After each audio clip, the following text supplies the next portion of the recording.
بسم اللہ الرحمن الرحیم۔ مولانا رحمۃ اللہ علیہ فرماتے ہیں کہ ایک دفعہ کا ذکر ہے کہ ایک شیر شکار پر نکلا تو اپنے ساتھ لومڑی اور ریچھ کو بھی لے گیا۔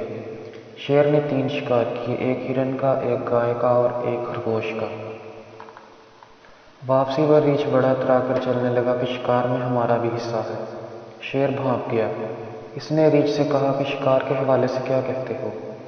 ریچھ نے کہا کہ شکار کے 3 حصے ہوں گے۔ شیر نے کہا اچھا پھر کرو 3 حصے۔ ریچھ نے کہا کہ شیر تو بڑا ہے، جنگل کا بادشاہ ہے، اس لیے گائے تیرے حصے میں ہوگی۔ میں درمیانہ ہوں، اس لیے ہرن میرے حصے میں آئے گا اور خرگوش لومڑی کے حصے میں آئے گا۔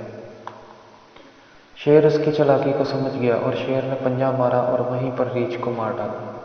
اب لومڑی سمجھ گئی، چلاک جو ٹھہری، اس نے سارا معاملہ سمجھ لیا۔ اب شیر نے لومڑی سے پوچھا کہ بتا تو کیسے حصے کرے گی؟